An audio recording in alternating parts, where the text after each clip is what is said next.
Do you know Keith Hallett? Oh yeah. His new stuff is awesome. Oh my God, Keith's the reason why I'm doing this, man. Like, because I was ready to pretty much be like, I'm not gonna do much music anymore. Okay. And then I saw when he was with Janowski. I know Keith from the gambling scene in Fredericton, not even as a musician. Okay. And then I realized he was a musician. Then he was like, yeah, I'll be in St. John in a couple of weeks, because he knew I was around a lot. And so I went down and saw the Janowski show, and I was like, oh, that's a different thing. And was he singing through like his echo, his tape delay or whatever? Well, it was a band, right? Okay. It was a 2-piece band at the time, and they had this crazy thick sound. They actually did release some music. Cool. I don't think they're doing anything now, but they added what was crazy is they added a bass player, and I think it made him worse, because it was when it was Keith just doing the whole thing. Somehow it was just so dark. But yeah, that new thing that he just dropped a few weeks ago, I can't think of the name of it right now. Hand in My Pocket. Hand in My Pocket, yeah. Oh my God. So good. Oh, he's just a different level. It's interesting you say about the band thing, because I knew his name, but I'm just recently absorbing his music, and I saw him play Harvest last year, a solo set. Yeah. And it was like... that's usually what he does. Okay. Yeah. And like, it was like I was like, what is going on here? It was like a whole experience. And then I saw him a couple days later with his band, and it was good. It was good. For sure it was good. But like something about him alone on the stage.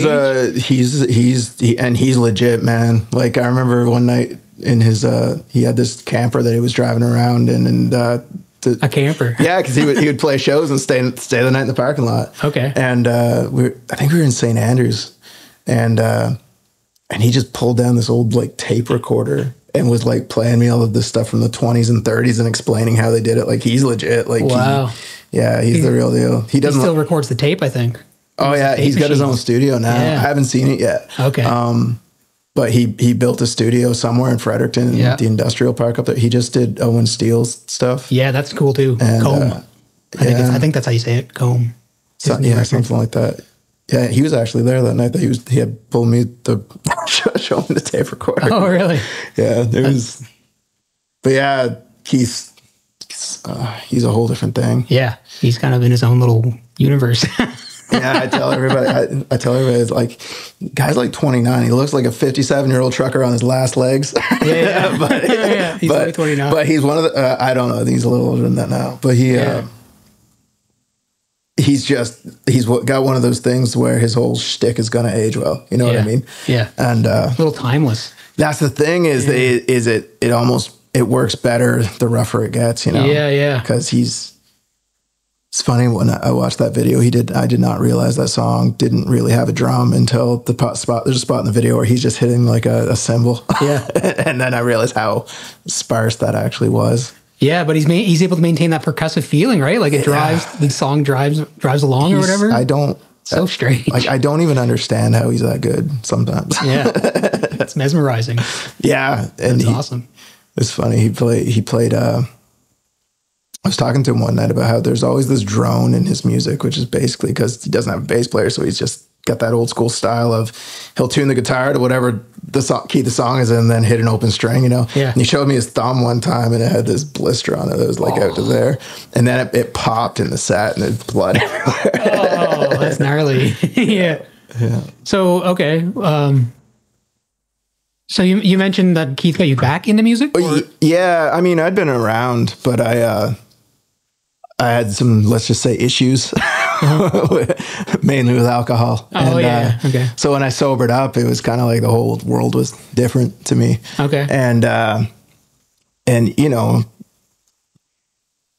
it's not like there's a whole lot of payoff in music. And so I was just kind of seeing what was around and just wasn't sure if it, you know, is it worth actually pursuing? Maybe I should actually just kind of get on with my life. Mm-hmm. And then I saw Keith play that show with Janowski, and I was like, oh, this is a different thing. If this is achievable on a local level, you know, then suddenly I just wanted to do it again. I can't really explain why. Oh yeah, that's really cool. So I can actually relate with the alcohol. Like I went through a phase where I was like all about music, and then I stopped, and alcohol kind of creeped into the picture pretty aggressively, to be honest. Yeah, I mean, I always get a little upset whenever I hear people talk about the whole glamorous rock star thing where everybody's partying all the time, because I'm like, that's not really how that looks. Yeah. The reality is kind of gross. and you know, and it gets really pathetic, to be honest. And that's, yeah, I'm always big on making sure to never paint that in a good light, because you see it all the time. Especially in music, you see the glamorization of the lifestyle that goes along with music. And the reality is, I don't know if that's ever been true, but it hasn't been true in, you know, since I've been involved in music. Like now it's, you're working for it, you know? Yeah. And that whole party thing is like that's just going to end you. That's just going to end any chance you have of anybody listening to if you give it long enough. And yeah, the reality of it's not good at all. The reality of what happens to you. Yeah. I think everyone's on the same path with alcohol. Just some people get to the end sooner. You know what I mean? It becomes a problem for some people sooner. Yeah. But given enough time, for me, it was a problem right away. And when you kicked it, did it like reinvigorate creativity, or like did alcohol help with the creativity? No, it definitely didn't help. It didn't help. You hear those stories where it helps, and it's not that I don't believe them, because I think that's probably true, but it's the same with everything else. It's like, it's true to a point. It's like, you can cross this line where, you know, does it help with your creativity? Yeah, but it doesn't help you actually get to where you need to be on time, or it doesn't help you, you know, any of the other things, you know, it's really just not a good style. And it becomes pathetic. It's not a thing that people should be looking at in a good way, because, you know, we can show the glamorous sides of it on a screen. Like, here's this guy and everybody loves him and he's out partying. But the reality is, you know, let me see that guy in 7 hours. Yeah. You know? Yeah. You don't see what it looks like at home when you're like maybe neglected things at home because you're prioritizing alcohol. But you're still lively when you go out into the public. Yeah. And when you're like 23 and your liver's swelled up, you know, like that, like that's a real thing. It's a real consequence. And it's not, and it's like, just physically it takes its toll on you, you know, you're not, it's just not good. Yeah. Plus it's a ton of calories and it's expensive. That's the thing. It's like, oh, now you're 23 and you've got dangerously high blood pressure. You know, these are not glamorous problems to have. Yeah. And you can pretend you don't have them, but you're going to figure it out. Yeah. You know? Yeah. It'll come for you eventually. Well, that's good that you, got out of it, I guess, you know, took a bath. Was it difficult to leave it behind? Oh yeah. I mean, I still, it's funny because I say all the time now, I'm like, because of music, I'm in bars more now than when I was a drunk. but it's, like, there are times that I just can't do it, or just, you know, if I feel any sort of warning sign in my head, I'm not going to go there. Yeah, you don't want to be around it. No. Yeah. And even now when I am around it, which is, it's kind of, you know, a necessary evil for me, but there always has to be some other focus. Like there has to be a band, or there has to be something that I can, this is why I'm here. You know. Okay. Got it. One thing that happened to me is I kind of quit at the same time that it was introduced into the grocery stores. Oh. And I was like, had it been like 2 months earlier, I would have been like, this is amazing. It's finally in the grocery stores. But then it like happened at that exact moment. I'm like, I don't know if this should be in the grocery store. Yeah. You do start having those moral dilemmas. Yeah, it's funny. I mean, it's not funny. It's funny in retrospect, but anyway. Yeah. Okay. Well, thanks for sharing that, because anyone listening who's like, people struggle with that in silence sometimes too. But so I feel like you don't want to like dramatize the trauma or like try to whatever, but it's good to know that people are talking about those problems. Yeah. In my opinion, I don't know. Yeah. I mean, I think it's important to talk about the other side, the side that we don't talk about. We talk about it getting bad, but we don't talk about what it actually looks like, because I think that would actually turn people off to it more. If you talked about like, yeah, your liver is going to swell up. Yeah. and you're going to look like you have this giant pot belly, regardless of what else you do, because and that's your liver. It's your liver. You know what I mean? Yeah. And you might shave a few decades off your life if you. Yeah, and the thing is, I mean, I feel like that doesn't deter people who are 19, and so I kind of jump to the other side of it, like you're just going to kind of be gross. And fat and gross. Yeah, there's no way around it. Like it's you don't have the money that these Hollywood people have to make the bad side go away for a few years, Yeah, good point. Yep. Okay. All right. Well, let's think about okay. So, did you grow up in a music family, or was not music, at all? Well, was music like I was about to say not at all, but I guess my grandfather played cool guitar and was mainly like a church player. Okay. Who played a lot of gospel songs and bluegrass songs. Guitar. And that's a good way to develop chops, gospel music. Yeah, he was so good. Like I'll never be that good to be honest. But yeah, so honestly, I think it was more like radio and TV that I was kind of obsessed with music from a really young age. Okay. And oddly enough, I think it was mostly bluegrass. Oh, cool. Yeah, neat. And my earliest memory of a song is this old 50s song called The Wanderer. The Wanderer? Okay. And it got, by Dion. And this is my earliest concept of a song that wasn't a children's song, I think. And it got stuck in my head. And I was like, what is going on here? Why am I not listening to this song, but I can hear it? Oh, yeah. That's interesting. Yeah. And I remember having this conversation with my mom, and I was like 3 years old or something.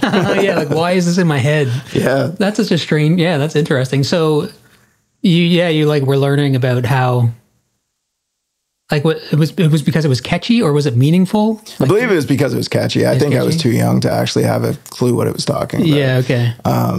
But just it being catchy, which I guess that it definitely had an impact, because that's to this day, like that's what I'm looking for. Okay. I'm looking to make the song meaningful, but I need to marry it to some sort of to something that you're going to hear and want to hear again. Yeah. That's the hope anyway. Yeah.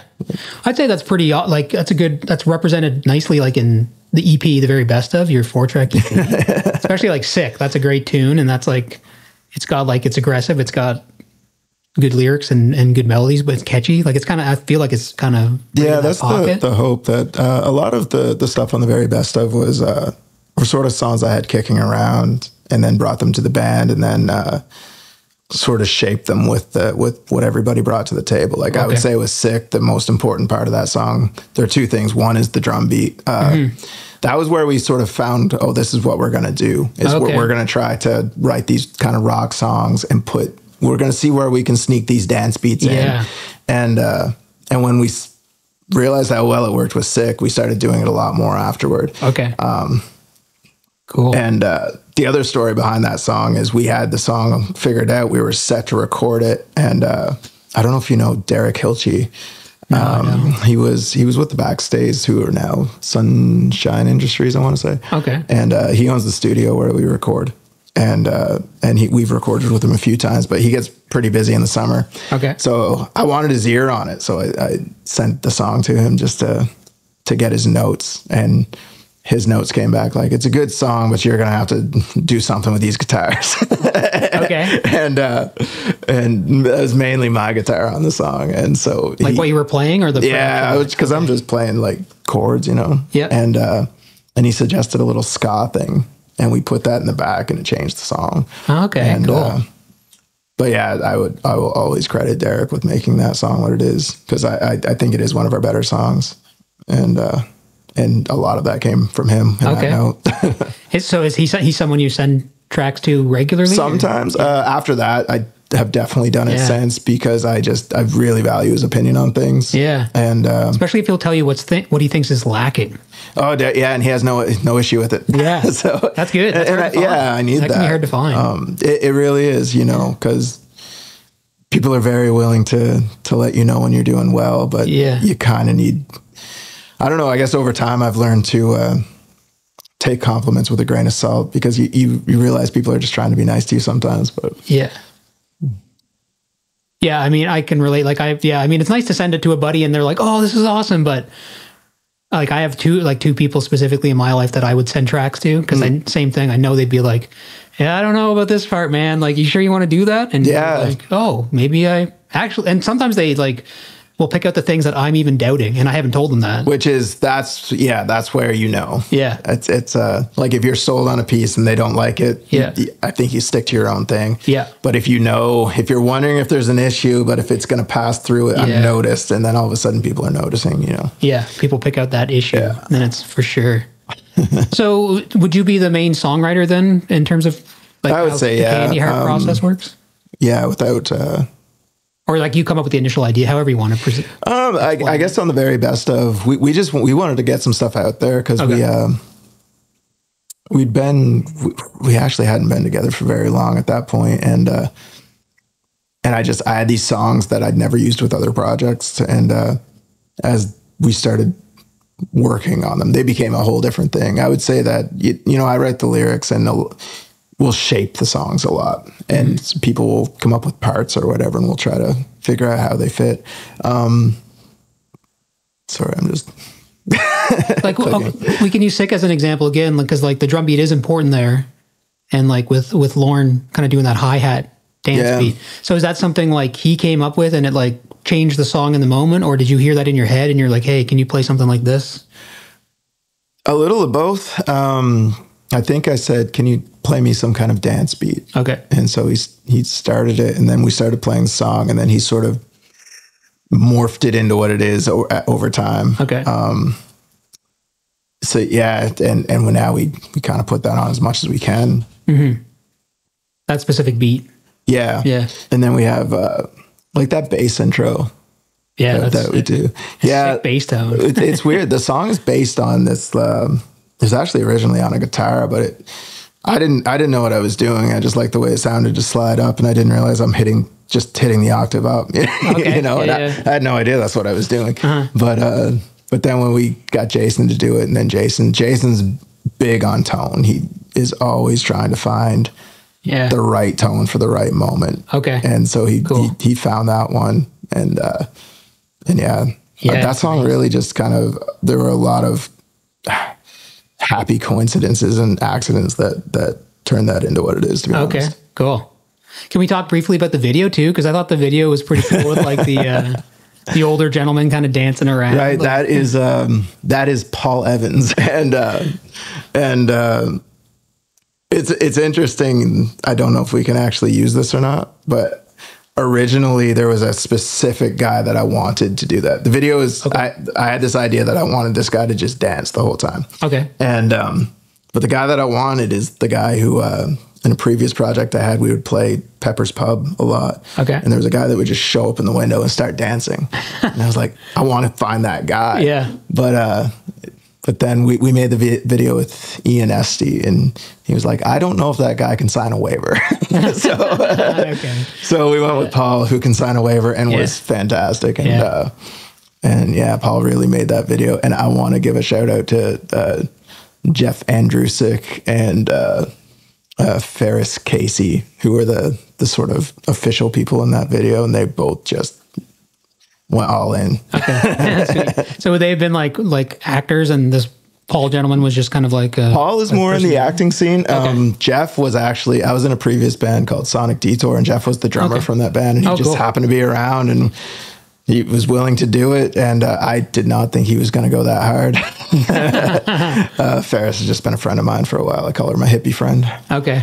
And I think my favorite part in that video is she's wearing a black wig, and there's a spot in the video where you can see her real hair come. Oh, really? Okay. It could be a treasure hunt for anyone going to look at it. That's awesome.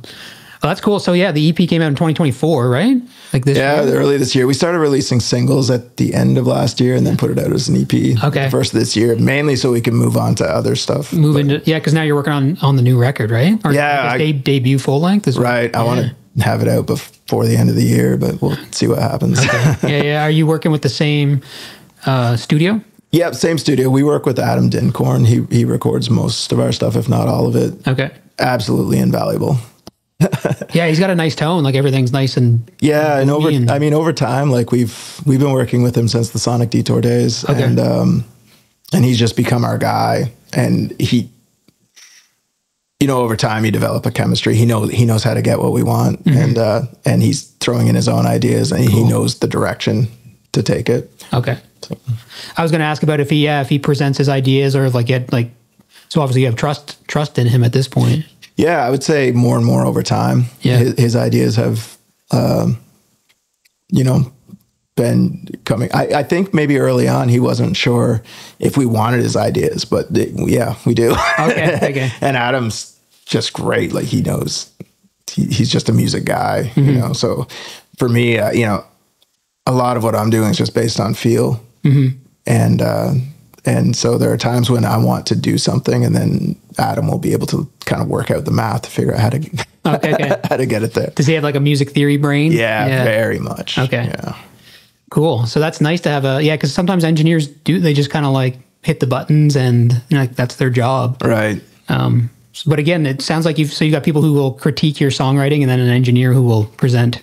Right. Yeah. Ideas, and we've been lucky with that. And I mean, I think on our end, it's important to be open to that, and to not think that somebody's hijacking your song, because what's actually happening is they as long as they see your goal with the song, and they're trying to push you towards that goal, because nobody knows the entire road to get there. Right? Did you ever have to fight that feeling of like someone's hijacking your song? Like, did you have to get used to criticism and stuff? I mean, over time, I've gotten really good at saying, no, that's not what I want. Okay. Yeah. Cause you don't want to be a pushover either. Right. Right. And I think that's probably another one of my favorite things with working with Adam is if I say, no, I don't want to do that, I know that he's not going to be offended or anything. Okay. And so, yeah, we've been lucky on that end. Okay. Yeah. And that's another important lesson I think people should understand is like getting critiqued. It's good to get those ego punches, like just get used to being like feeling kind of like uncomfortable because someone's telling you something you might not want to hear. Yeah. Because usually the art is better after the fact. Definitely. I remember this is with the previous project when Adam was recording us with Sonic Detour, but we did we recorded a couple of real tracks, and then we had a couple of scratch tracks on top of it. One of the scratch tracks was the vocal. Okay. And Adam, at the end of the day, it was like, yeah, it's sounding pretty good. Vocals a little, nah. and I kind of took it to heart, not in a bad way, but it was that same situation where in my head I wasn't sure about it. Not so much the vocal itself, because I knew the vocal was a scratch track. Yeah. But the melody I was using, because I'm very I am kind of a perfectionist with vocal melodies. I'm not settling until I really know I want this. Okay. And so yeah, I ended up rewriting that song overnight just because I knew it really wasn't what I wanted. And him saying that was, it pushed me over the edge. Okay. So yeah, I can't settle for this. But yeah, again, right? Because you don't want those feelings on the record when it's out. Exactly. You might have been like, oh, this is good enough. And then later on, good enough is not good enough. Yeah, and honestly, I'm not that guy for good enough. And, and I can be annoying the other way. Yeah. What comes first, the melody or lyrics? Depends on the song. The new single, Deeper, was almost written entirely in terms of not the details, obviously, but sort of the melody and lyrics. I was just kind of walking around the west side, and by the time I was at a Panic Room show, and I kept dipping out to walk around. I was writing the song in my head, and I think by the end of the night, I had the whole thing, minus maybe a line or two that I edited after. Yeah. But so for that one, it was lyrics, and then you found the music and melody. Well, it was lyrics with the melody. With the melody, the melody. Okay. Like I knew what I wanted, and then probably the next day, got on the guitar and sort of found how to make it work. Okay. And I guess there are times you're walking around and you're sort of writing a song in your head, and then the next day you have no idea what the melody was. And I've learned to let that go. I've learned to believe that if you don't remember it, probably wasn't good enough anyway. Yeah, I've heard that too. People say like, if you can't remember the melody, then it's... Yeah. But Yeah, on the song Be Mine, that was another, I wrote that in my head basically on a drive to Sussex. Okay. And I remember coming back, talking to Lauren, the drummer, on the phone, and we were scheduled to go in and have a little practice with just the two of us. And I was like, I've got this song. I'm just trying to make sure I keep it in my head by the time I get there, because there's a drum piece I need you to play. Okay. Yeah. And that's the other, with Lauren, we've developed this sort of communication where I can ask him for what I want. It's amazing how close he can get to what's in my head. Okay. Immediately. Very cool. Yeah, that's very cool. Because anybody will tell you, I really don't know what I'm doing with any kind of drum communication or drumming in general. Yeah. You know, I'm just saying, play like a ba ba ba. Yeah. Guitar speak for drummer. Yeah, exactly. Trying to translate guitar rhythm to a drummer. Yeah. And Lauren has learned to understand me.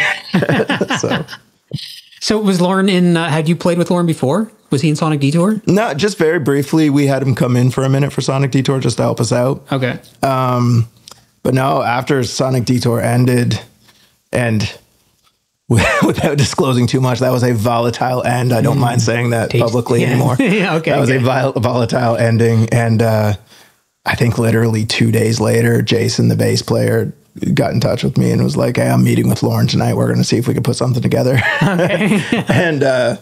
And what's funny is I don't, that's actually not an indictment of Jeff, the drummer from Sonic Detour at all. Jeff was in the Sick video. You know, we love Jeff. Mm-hmm. That was just Jason needed to do something new. Okay. And the first person he talked to was a drummer. Yeah. And then, you know, they need a singer. So now they're getting in touch with me. So that's good. So, okay. So it's like an explosive situation that ends up working out. So is Jason, the bass player in Candyheart, was the bass player? Yeah, Jason and I were originally in Sonic Detour together. And it's funny, we came out of that. Every once in a while we'll look at each other and it feels to me like two Vietnam veterans who we've seen everything. and we'll have this look like, okay. And the thing about Jason and I is we're very different people. Okay. And yet in this look, we know like that guy's got my back. Okay. you know? You've been in the trenches together. Exactly. Without trivializing the actual war trauma too much, because I really don't like to do that, but it really is like a trench situation. Yeah. Well, like my old band, we used to play across Canada, and like it's like you're in the van with 2 or 3 other guys, and like that's it. Like you gotta have each other's back, or you're gonna be in you can find yourself in sticky situations. So was Candyheart meant to be a 3-piece, or did you always have like another guitar player in mind? We always knew we would add a guitar player, at least one guitar player, because originally I don't think the plan was for me to play guitar. If I remember right. Mm-hmm. So I tend to be better when I don't have a guitar in my hand. Okay. But the like with the very best of EP, a lot of those songs were songs I had kicking around. I think all of them were, and songs I had with a guitar riff for. So it just became an organic thing that I would play them. We added AJ on guitar, I think within a few days though. Okay. Like the entire band kind of was put together within a week. Pretty quick. Yeah. And, cool. We brought in AJ to play guitar. Mm-hmm. And then we have always, to this day, we're toying with bringing in a guitar player to replace me. And, you'd be just front man. Yeah, and I'm open to it, to be honest. It's just we have to deal with sort of the realities of East Coast music, which is it's easier as a 4-piece than a 5-piece, you know. Mm-hmm. And not to let the business side creep in too much to the artistic side. Mm-hmm. But when we have the opportunity to write songs where I don't play guitar, we kind of take full advantage of it. Okay. Cool. Yeah, I mean, the business is a reality. Depending how far you want it, whether it's a hobby or if you're pursuing it, like whatever word you want to use, more professionally or something. Yeah. Like it's just a reality. The business is a reality. It just is. Exactly. I mean, there's a reason why there's a lot of 2-piece bands around right now. Yeah. It's not just because, hey, we really love the sound. Yeah. They get to that point, I'm sure. Like we were saying, one of my favorite bands ever was Janowski, and that was a 2-piece. But I mean, I don't really buy that there's no business sense going into that. Like we can actually do better as a 2-piece than as a 5-piece. Yeah. It's not even about making money. It's about how do you get 5 people to 3 cities over? Yeah. Yeah. Scheduling and you need a vehicle big enough. And it's a whole thing. Yeah. Very true. So that's cool. So, but eventually, but you would ideally, you would be a 5-piece because that would free. I mean, we're still, I would say we're about 50-50 on it. Okay. We were thinking fairly seriously about it earlier this year, but then the making the record kind of took over and now it doesn't really make sense to add anybody midway through. So we're going to write this and get it recorded, and then we'll talk more about whether or not we want to bring somebody in. Okay. Cool. So the other thing is, I mean, when you're bringing somebody in, especially when you've established something of a sound, it's got to be the right guy now. It can't just be anybody because you're not building the foundation. You're building what's on top of the foundation. They've got a role to play that's a little more carved out. Exactly. And that can be difficult to find somebody who's willing to come in and just sort of accept that role. Yeah. Because I'm honestly not a strong guitar player, but the person who would come in would kind of have to just sort of take over what I'm doing, because what I'm doing is just sort of what's needed in the song, which might not be true moving forward. But for these older songs, I think our oldest song's 7 months old. But for these songs, that's what we need. Yeah, you'd want someone who will like honor them, or whatever word you want to say. Yeah. Okay. The songs are crafted the way they are for a reason. It took us a minute to figure out how to make them sound good. Yeah, it's intentional. Yeah, got it. Okay. Yeah, because some bands do just wing it, and they're cool with like, yeah, man, play what you want, just don't sound bad. Right. Yeah. Yeah. But there's nothing wrong with being calculated. Like, I used to play in a tech metal band, and so like we were we were pretty calculated. So it has its use. Yeah. So I've been watching, like, I know there's 3 videos out now, I think, of the making of the new record. Right. Yeah. And that's a Quinn shooting video for us. Oh, it is? Okay. Yeah. Yeah. Cool. If this makes the podcast, I just want to let everybody know Quinn Adams is sitting next to me. He's well known in St. John. Quinn's recording his first EP right now. Sweet. Hoping to have that out by the end of the year. Okay. So, and one fun fact for the listeners is I accidentally bought Quinn's old bass. I think it's his dad's bass, is it? Yeah, don't tell him. No, I'm just kidding. Yeah, so that's pretty funny. Yeah, cool. So what I was going to bring up about the making of is, it sounded like there was one moment where you were like presenting a new idea to someone in the band, and you're kind of just like riffing on it in the moment. Yeah. Is that kind of like how it works in the studio? Like Well, that's like a writing session. Okay. So that was me.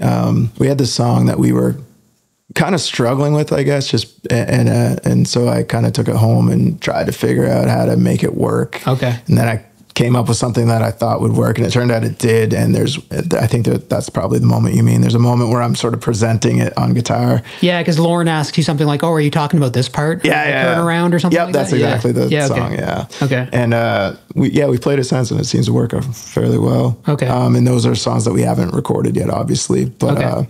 So the making of videos that are up now, they're like they're kind of the writing. It's a little bit of both, because we have the song sort of the ideas for the songs down, or at least I do. Okay. And so we're recording as we write sort of the last couple of songs. Okay, got it. I mean, we there's sort of songs that I wasn't sure that we wanted to put on the record, but now I'm kind of sold that these have to go on. Okay. They're feeling right. Yeah. Do you do full demos like songwriting? We have been lately. Yeah. We've been going in for just sort of pre-production sessions. Yeah. And then taking those demos back and crafting them after that. Okay. And that's helped a lot, actually. Kind of lets you digest the song. Yeah. I mean, I'm an indecisive person in general. So if you ask me to just go in and put down something that's going to end up on the record, I promise you I will hate it in 2 weeks. but have you ever, Adam, the engineer Adam, is he also like a producer? Does he have any sort of like... Well, he used to do, he does like Undertone Records, I want to say. Okay. Or Undertone Studio. He does mixing and mastering mainly. Oh, okay. And then he has projects that he records. Okay. Adam's a great musician in his own right, and I've just been handed a note that that Adam won an ECMA. Yeah, won an ECMA with the band Lion Salt. So. Oh no way! I know that band name, Lion Salt. Okay. He produced that. Oh, okay, cool. Isn't Lion Salt Courtney? I'm not from Chic. Yeah, because that's Lauren's other band is Chic. Oh no way! They got new stuff coming too, eh? Yeah. Man, their EP.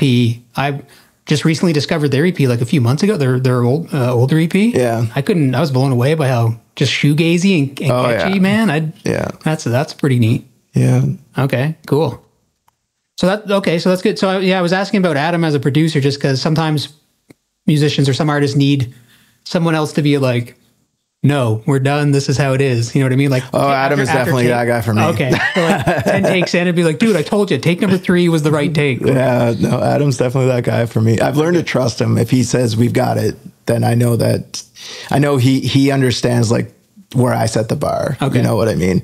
Because he's not going to tell me that if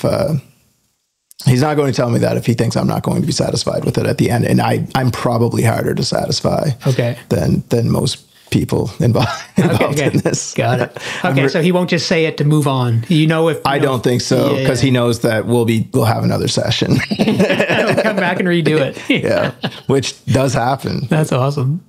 Yeah, well, yeah. Well, sometimes, I mean, nothing's worse than just if it's not quite right and you just let it sit there and then it's in the mix forever, Yeah, and then 18 months later, it's like, oh, that's even worse than I thought it was. Yeah, it sucks, especially when you knew it the whole time, you knew you should have redone it or whatever. Yeah, yeah.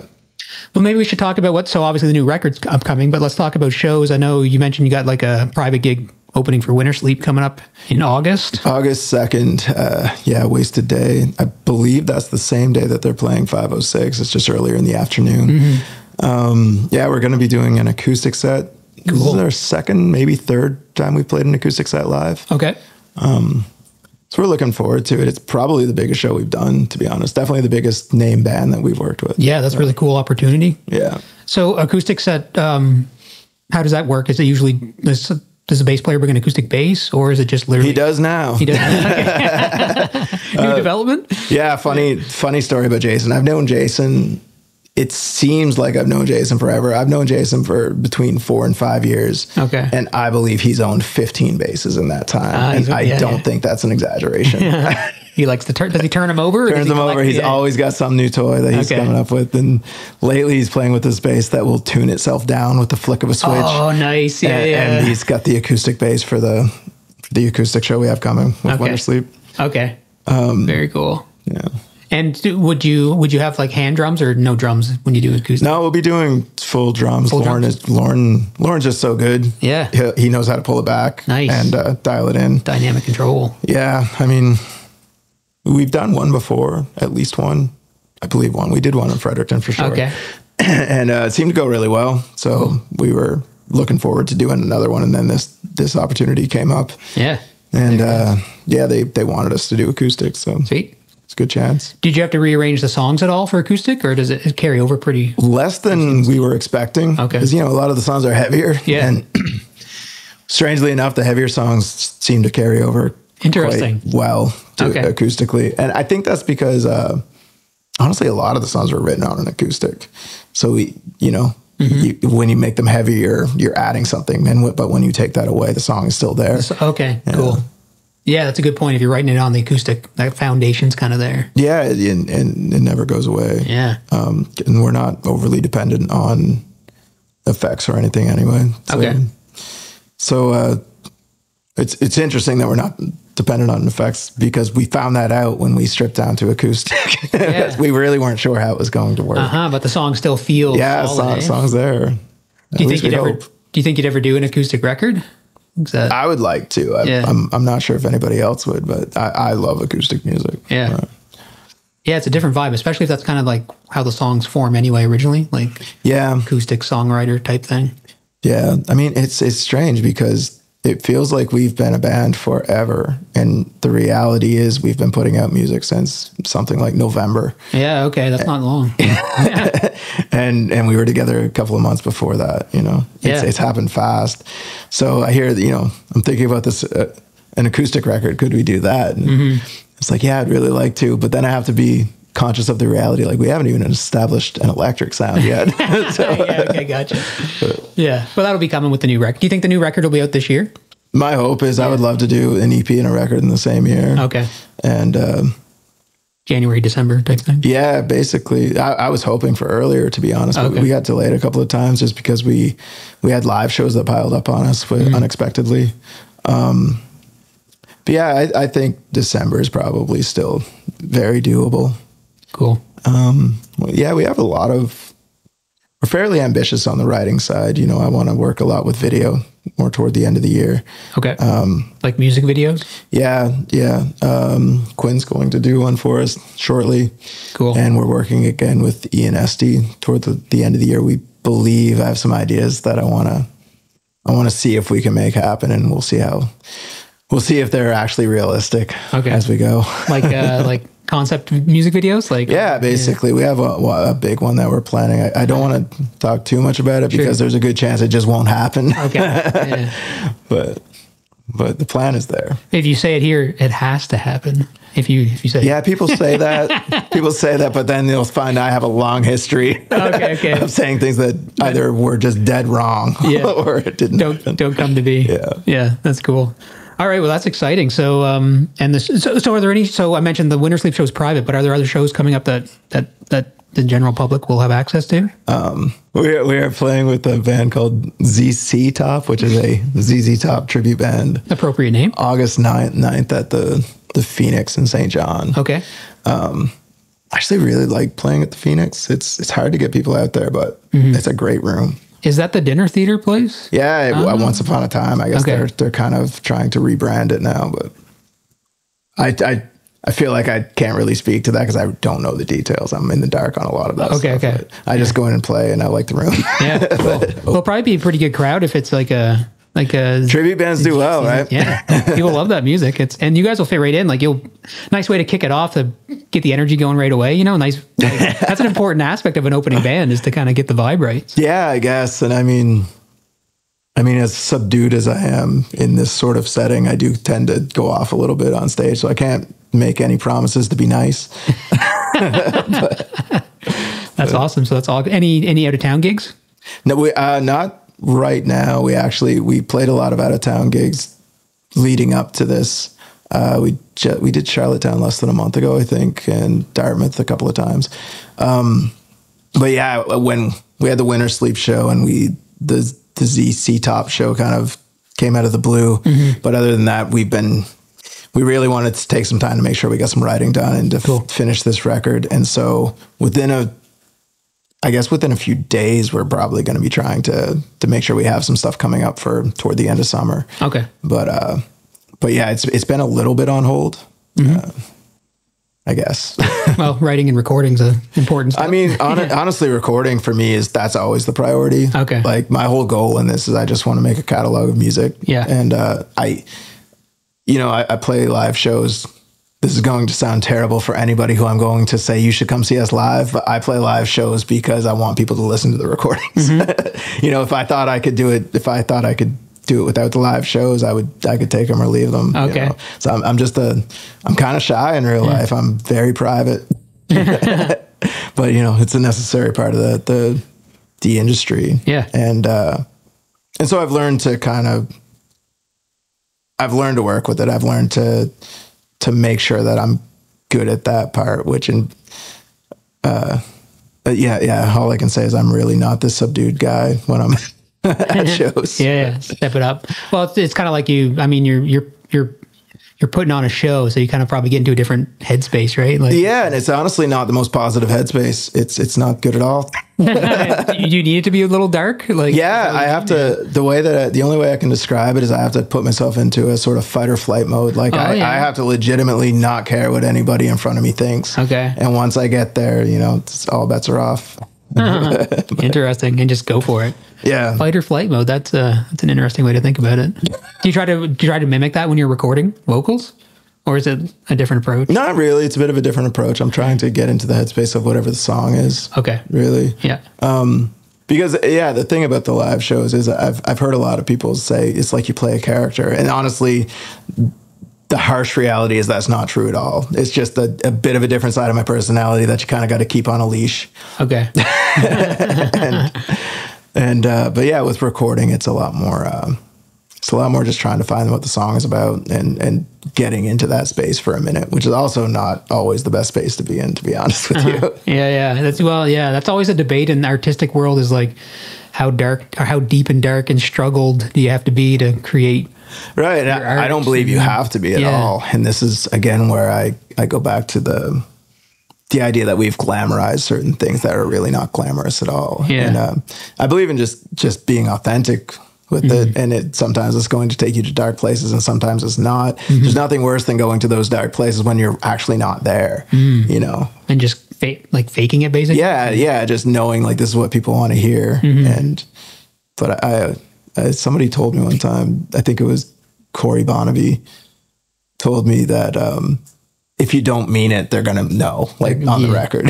So that's a good way to put it. Yeah. You can sniff it out. People can usually sniff it out. It makes me think of the director David Lynch. Do you know him? Like strange movies. So I always read that, or I've heard him say that like he's a relatively happy guy, even though his movies are relatively strange and dark. Yeah. And he doesn't really believe that you have to be depressed. In his case, he's going to like, he's looking for that dreamlike state in the subconscious, you know? So that's a very different thing, I think. That's not sort of being happy and writing depressing stuff. I mean, the stuff he's accessing is very much a part of him. It's just, it's not at the forefront all the time. At least that's the way I see it. I've always seen Lynch as like a guy who looks into the subconscious and that's where he's going for his material. Yeah. Okay. That makes a lot of sense. And, you know, I'm honestly like, I'm not a super huge fan of his movies. And that's usually it's one of those things I don't like to admit to, because a lot of my friends would be like, what's wrong with you? But that makes a lot of sense that it's subconscious. I honestly don't even know if I'm the biggest fan. It's just certain things you see them and you realize this isn't like anything I've ever seen. You can definitely, you can recognize the uniqueness even if it's not necessarily your thing. Right. Like he's telling these people, don't act well, act poorly. And they're like, sometimes there's a little delay in the dialogue. And my theory is he's looking for that dreamlike quality at all times. That makes sense. Yeah. When I think like Mulholland Drive is one of the first ones I remember coming across. Yeah. That makes a lot of sense. That kind of dreamlike thing. I think for me, it was Blue Velvet. Blue Velvet, yeah. So yeah, I'm big on books and I probably draw more influences from novels than I do from music. Okay. And there was a specific novelist, David Foster Wallace, who was talking. He talked a lot about Lynch and he wrote an essay about Lynch and that was my sort of gateway into Lynch. Okay. Very cool. Awesome. It's been almost an hour, 50 minutes, Goose. That's pretty awesome, eh? Time flies. That's funny because I didn't even know we were starting when we started. That's how the best ones go. Awesome. So August 9th, everyone should go check you guys out at the Phoenix. Yeah. Opening for ZC Top. ZC Top. And we'll look forward to the new full-length record, hopefully in December. Let's hope we actually get it out. This could be one of those things where... we can still look forward to it. Even if we'll put... Yeah, you can look forward to it. We might just disappoint you. No, build suspense. Yeah, it's like, oh, wait, the wheels fell off. This didn't happen. I trust you'll get across the finish line. It'll get there. I'm fairly determined, to be honest with you. I'm annoying everybody I know with how obsessed I am with getting this thing done. I interviewed a guy, he's in a band called Chastity. They played Haven Music Hall, actually. Oh, yeah? And he was saying, like, from his experience, like, being obsessed with it is the most important aspect of it. Like, so if you're obsessed with it, it's probably a good sign. I'll believe you. Don't believe me, believe him. We're going to blame this guy when it all goes bad. He's on Dine Alone Records. He's touring around. He's finding success, so he must know what he's talking about. Shout out to Brandon. I also want to shout out, I can't remember her name, but the manager of Sunrise Records, she recommended, I don't know what, I think she was setting up like a local section in the store one day, and I was like, oh, you guys are going to do local music? And then she mentioned Candyheart, and that's how I heard about you guys. She's great with promoting local stuff. She has the big sign behind her that she keeps local shows on. Yeah, that's awesome. We need a lot more of those people in the community. Yeah, especially like because it's like a chain store, but they're still promoting local, which is not usually, that's not always the case. And it's strange that it's not. Yeah, it is. Yeah, I agree. But yeah, she's been fantastic. That's awesome. For a while, like I think she promoted one of our first shows, and we were kind of shocked. Cool. Yeah, but that's wicked. All right, so yeah, everyone listening, keep your eyes peeled for a new record. Check out the show on August 9th. And of course, I'll put links and stuff to your music video and the EP that's out now, which is solid. And thank you. And one thing maybe to mention is it's Candyheart, all one word.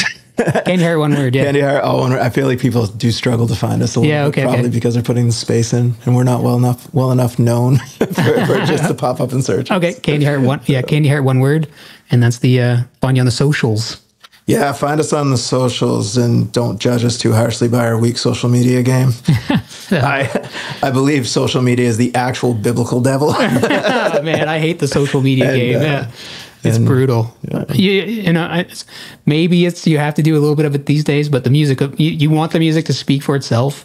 And I think if people throw on the EP, especially, and the new single too, but like the music does speak for itself. So check out the music and then follow the socials. That's my opinion. Yeah, let's just don't judge us too harshly by the socials. I'll reiterate that. Yeah, okay. Cool. Well, thanks a lot for coming in. I really appreciate you. I appreciate that. Yeah, anytime. And when the next record's out, we'll do it again. That'd be great. Awesome. Thank you.